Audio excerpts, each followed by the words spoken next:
Kadang-kadang pakai jilbab kan ya, terus kena pentul, astagfirullahaladzim, ini ada dosa nih. Sampai jerawat, astagfirullahaladzim, ini pasti karena dosa nih. Bukan karena kangen ya, tapi karena dosa. Ada jerawat satu, dosa satu.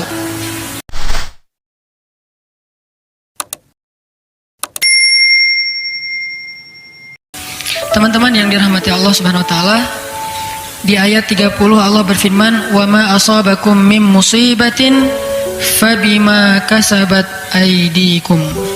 Tidaklah kalian ditimpa dengan satu musibah kecuali itu karena dosa kalian sendiri.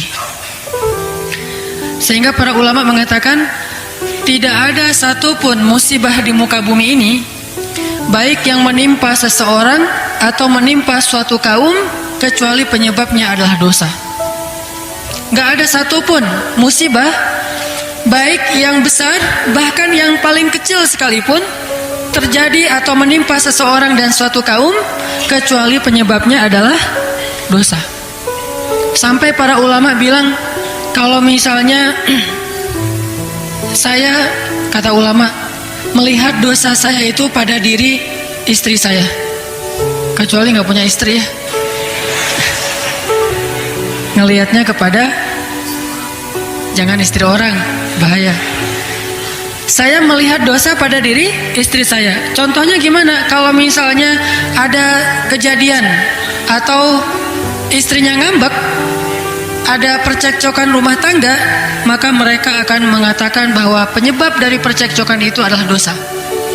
Bisa dosa suami, bisa dosa istri, bisa dosa kedua-duanya. Yang pasti dosa aja tuh. Sehingga ketika ada masalah dengan pasangan, ulama yang ahli hikmah akan banyak bertaubat dan beristighfar, karena tidak terjadi suatu ketidaknyamanan kecuali penyebabnya adalah dosa. Jadi kalau misalnya ngerasa ada masalah dengan orang yang kita cintai, itu pasti penyebabnya dosa, istighfar. Terus ulama juga bilang, saya kadang melihat dosa itu ada pada diri anak saya. Gimana ceritanya? Setiap kali anaknya merasa tidak mau mendengar nasihat orang tuanya, pasti orang tuanya akan mengatakan, ini mungkin karena dosa saya, astagfirullahaladzim, astagfirullahaladzim. Tidak mungkin seorang anak itu jadi keras kepala kecuali karena dosa. Bisa dosa anak, bisa dosa orang tua, bisa dosa dua-duanya.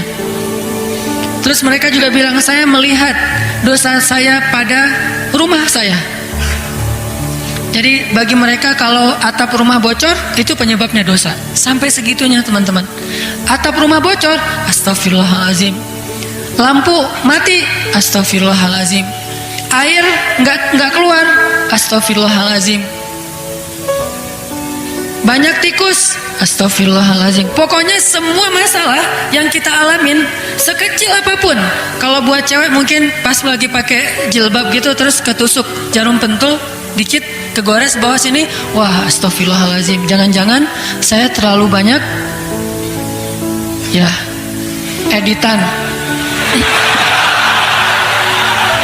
jangan-jangan saya kebanyakan editan, akhirnya Allah kasih tanda, ini tanda ngedit misalnya ya. Tapi kalau ngeditnya buat suami, teteh-teteh, itu hukumnya sunnah muakkadah, sangat dianjurkan. Jadi sebelum suami pulang tuh ngedit dulu, sensor, wah ada jerawat, pakein apa, salon pas gitu. Jadi pas suami nanya, kenapa itu mah? Bekas jihad. Jihadnya adalah masak atau apalah. Kalau ngedit buat suami itu berpahala. Kadang-kadang pakai jilbab kan ya, terus kena pentul, astagfirullahaladzim, ini ada dosa nih. Sampai jerawat, astagfirullahaladzim, ini pasti karena dosa nih. Bukan karena kangen ya, tapi karena dosa. Ada jerawat satu, dosa satu. Dan ulama juga bilang, saya melihat dosa saya itu pada hewan ternak. Jadi kalau mereka lagi meras susu hewan ternaknya, mereka akan memperhatikan, kalau air susunya lebih sedikit dari yang biasanya, pasti penyebabnya karena dosa. Karena para ulama itu sadar betul, dosa sangat erat hubungannya dengan kehidupan kita. Ngefek banget tuh. Sedikit kita bikin dosa, pasti akan terjadi dalam kehidupan kita sesuatu yang tidak nyaman. Wa ma asabakum mim musibah, terus fabima kasabat aydikum, pasti karena dosa-dosa. Terus ada juga ulama yang bilang, kalau saya ngelihat hasil panen di kebun saya berkurang atau buah-buahan di kebunnya itu ada yang busuk, itu pasti penyebabnya karena dosa. Kayak gitu coba. Jadi kalau pas mereka ke kebun ngelihat buah, misalnya dia nanam anggur atau nanam apel, atau kalau di kita mah jambu, kelapa, sampai pisang mungkin yang gampang lah ya, di kebun ada pisang tuh, kok pisangnya nggak bagus panen tahun ini, banyak yang misalnya dimakan ulat, atau kalau mangga asam rasanya atau apapun lah, mereka akan melihat itu sebagai wujud yang nyata dari dosa-dosa mereka. Astagfirullahaladzim, tahun ini banyak banget buah yang busuk. Astagfirullah. Jadi hitung aja tuh buah-buahan yang ada di kebun berapa yang tidak bagus, berarti menunjukkan kurang lebih seperti itulah dosa pemilik kebun tersebut. Ini untuk muhasabah kita sendiri. Ternyata dosa itu ngaruh dalam kehidupan kita. Makanya suatu hari ya, Rasulullah lagi makan bareng dengan Abu Bakar As-Siddiq. Rasulullah itu kalau lagi sehari-hari itu kalau lagi turun wahyu, tiba-tiba Nabi jadi kayak orang yang ngelamun. Kalau lagi turun wahyu, tiba-tiba beliau diam aja sendiri. Yang lain pada rame makan, seru-seruan, ngobrol, Nabi diam aja dan tegang gitu. Diamnya itu kayak orang ketakutan, kayak orang lagi serius banget. Dan sahabat tahu kalau Nabi udah kayak gitu nih, kayaknya lagi turun wahyu nih. Sehingga pas sudah selesai itu nanya, "Ya Rasulullah, turun wahyu apa kepadamu?" Nabi membacakan ayat. Kayak Nabi lagi bareng dengan Aisyah di puncak musim dingin, Nabi turun wahyu, akhirnya Nabi buka baju. Bayangin di puncak musim dingin, Nabi nggak pakai baju. Dan udah nggak pakai baju, bukannya kedinginan malah keringetan tuh. Saking beratnya wahyu ketika tuh turun, Nabi sampai keringetan, padahal nggak pakai baju di puncak musim dingin. Di Arab itu kalau udah puncak musim dingin bisa 6 derajat atau kurang dari itu. Dingin banget. Kemarin aja pas saya umroh bulan Januari yang udah nggak terlalu dingin itu sampai 9. Kalau di Lembang rata-rata 19, ini 9 derajat. Jadi dingin banget. Dan itu udah pakai jaket yang biasa kita pakai di Bandung nggak ngaruh, harus double atau ditambah lagi gitu, berlapis-lapis.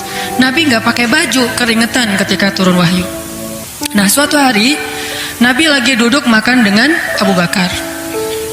Terus tiba-tiba turun ayat, فَمَنْ يَعْمَلْ مِثْقَالَ ذَرَّةٍ خَيْرًا يَرَهُ وَمَنْ يَعْمَلْ مِثْقَالَ ذَرَّةٍ شَرًّا يَرَهُ. Surat apa itu teh? Surat gempa, zalzalah.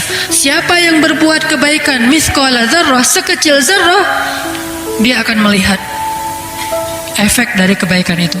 Dan siapa yang membuat kejahatan sekecil zarrah, dia juga bakal ngelihat efek dari dosa itu.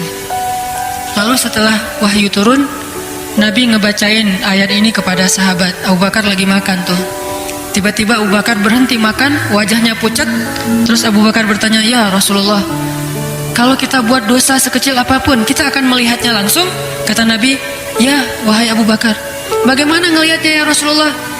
Kata Rasulullah, "Setiap kali kamu mendapatkan keburukan dalam hidupmu, itu adalah wujud dari dosa-dosa."